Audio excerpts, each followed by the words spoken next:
Assalamualaikum warahmatullahi wabarakatuh. Apa kabar sobat sekalian? Semoga baik-baik saja. Jumpa lagi di channel Dialgo. Kali ini kita akan membahas info kesehatan yang ada di sekitar kita, yaitu kelanjutan gagal ginjal misterius ya. Dan ini adalah 11 gejala yang dialami pasien gagal ginjal akut, tak cuma demam dan diare ya. Ya sobat sekalian, kita ketahui ya, kasus gagal ginjal akut atau gagal ginjal misterius ini menjadi sorotan ya pekan-pekan ini, karena tercatat ya jumlah orang anak-anak yang meninggal itu jumlahnya sangat banyak, luar biasa ya. Dan ini mengagetkan di tengah kondisi sekarang COVID itu sudah merada, yang kita itu harapkan kondisi akan kesehatan itu secara cara kesehatan itu bisa dikendalikan. Ternyata ada muncul gagal ginjal misterius ini, dan kita ketahui ya, tercatat sebanyak 241 anak itu terserang gagal ginjal misterius ya, dan hampir 50% ya, 50% ya dari 241 itu ya, 133 dilaporkan meninggal dunia. Dan ini adalah kondisi yang sangat akut sekali, dan ini setara 55% ya. Nah sobat sekalian, jadi gejala yang dialami oleh pasien gagal ginjal akut itu bukan hanya demam dan diare ya, tetapi kita bisa lihat ya, dalam hal ini kan sudah ditemukan penyebabnya ya, dan semoga benar-benar itu adalah penyebab real gitu ya, yaitu adalah etilen glikol dan dietilen glikol pada sirup ya, obat sirup yang biasa dikasihkan ya. Nah ini perlu juga dalam bagaimana ya kondisi anak-anak yang sekarang masih dalam berproses ya, proses penyembuhan ya, proses penyembuhan itu bagaimana ya, apakah bagaimana penanganannya ya. Dan ternyata yang menjadi sorotan ataupun perhatian ya terhadap gejala yang ada pasien gagal ginjal itu tidak cuma demam dan diare, dan itu yang perlu kita ketahui supaya kita juga bisa mengantisipasi dan juga penanganannya, mendiagnosis dan juga penyembuhannya secara tepat ya. Nah ada beberapa gagal ginjal akut yang sudah dialami ratusan pasien di Indonesia ya. Nah ini itu perlu kita waspadai ya, karena gagal ginjal akut itu secara medis dikenal dengan gangguan ginjal akut progresif, yang merupakan kondisi menurunnya ke organ ginjal secara cepat ya. Nah sobat sekalian ya, memang ini menyerang anak-anak usia balita ya, tapi tidak menutup kemungkinan ini juga bisa menyerang bayi kurang dari 1 tahun ya, hingga anak usia sekolah karena terkena penyakit ini. Hingga saat ini ya, memang belum diketahui pasti penyebab ginjal akut ya. Senyawa berbahaya dalam obat sirup seperti etilen glikol dan dietilen glikol itu diduga berkontribusi ya. Artinya penelitian seperti ini bisa jadi benar-benar real karena EG atau DEG ya, etilen glikol atau dietilen glikol, ataupun yang lain ya,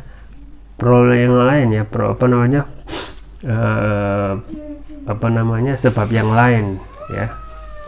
Jadi demam, diare, dan menurunnya frekuensi kencing jadi gejala khas gagal ginjal akut yang perlu diwaspadai ya.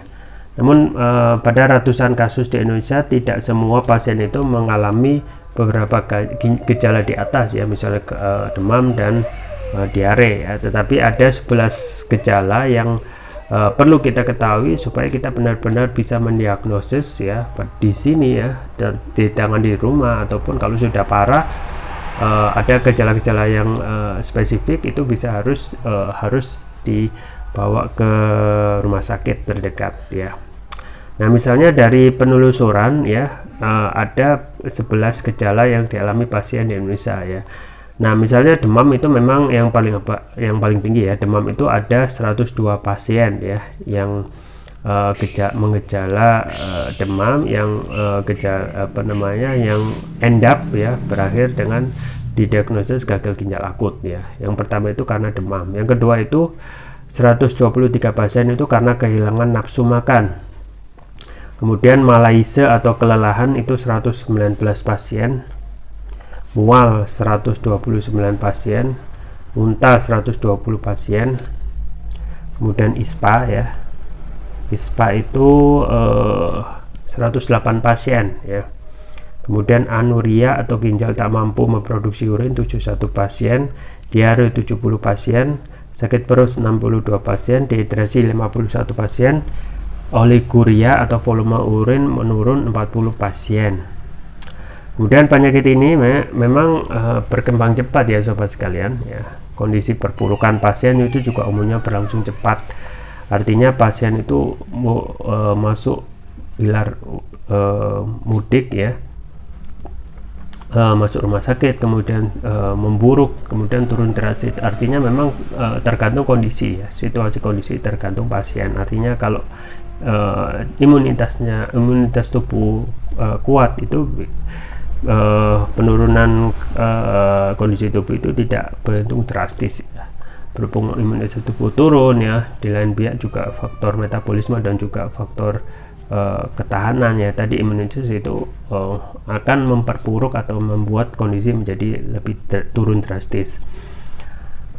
Kemudian angka kematian ini memang tinggi ya sahabat sekalian, dari 241 pasien itu meninggal 133. Nah ini hampir 55%, artinya ini kondisi yang akut yang harus segera ditangani gitu ya. Jadi ginjal itu kalau kita melihat kembali lagi fungsinya adalah peran penting untuk membuang racun dari filter toksik yang sangat berfungsi dengan baik. Misalnya racun akan menumpuk dalam tubuh dan menyerang organ vital ya.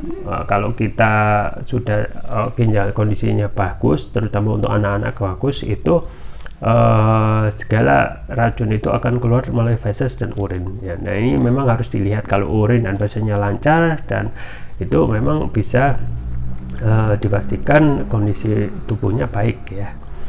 Nah dalam ini orang tua disarankan untuk mewaspadai gejala ginjal akut yang mungkin muncul pada anak ya.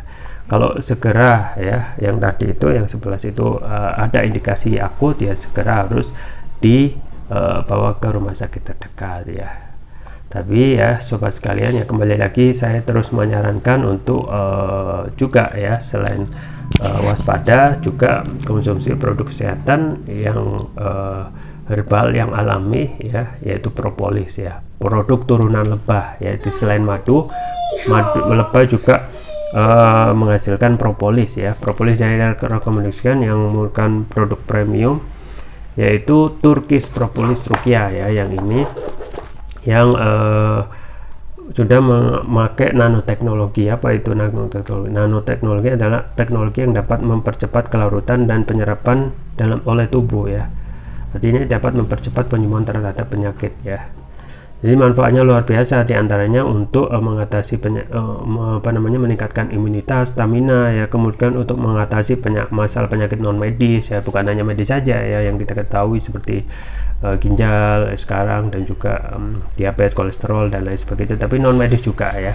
Kemudian juga membantu mengatasi masalah kolesterol, asam urat, diabetes, stroke ya, tumor, mah, kanker ginjal ya, jantung ya, sinusitis ya, termasuk juga ginjal, lepasan gila ini dan sebagainya. Jadi ini ada produk sabu jagat yang insya Allah akan mampu mengatasi berbagai macam penyakit. Untuk varian kedua yaitu yang biru adalah Turkish Propolis Rukia Brain. Ini manfaatnya untuk memberikan nutrisi pada otak ya, kemudian juga meningkatkan konsentrasi ya, konsentrasi di sekolah dan anak-anak ya, kemudian untuk membantu pemulihan stroke ya, membantu proses pertumbuhan anak dan remaja, kemudian untuk meningkatkan stamina, mengatasi gangguan migrain, vertigo, sakit kepala, stres dan kepala pening, kemudian meningkatkan kecerdasan pada anak dan remaja sekaligus memudahkan anak dan remaja menghafal pelajaran ya, kemudian juga dapat menutrisi otak orang dewasa yang suka lupa atau pikun. Keunggulannya antara lain sudah mendapatkan sertifikat halal dari MUI, sertifikat dari BPOM, dan sertifikat INEA International Nano Entrepreneur Association. Kemudian lebih cepat terserap oleh tubuh ya, kandungan flavonoidnya lebih tinggi dan bebas dari bakteri. Penggunanya cukup mudah ya, tinggal meneteskan TPR ini sesuai berat badan tubuh. Misalnya berat badan tubuh 60 kg berarti 6 tetes. Misalnya untuk anak-anak yang mengalami gejala ya, diduga gagal ginjal akut ya, berarti anak-anak 40 kilo misalnya 4 tetes dikonsumsi 2 kali pagi dan malam. Untuk terapi berat itu bisa 3 kali pagi, siang, dan malam. Jangan lupa untuk selalu menjaga kesehatan. Ini mendapat tubuh dengan konsumsi rutin Turkish Propolis Sukda. Link pembelian ada di deskripsi, atau bisa kunjungi toko online kami di DLGO atau Shopee ya. Itu yang bisa saya sampaikan, semoga bermanfaat. Jangan lupa like, share, dan subscribe. Sampai jumpa lagi. Wassalamualaikum warahmatullahi wabarakatuh.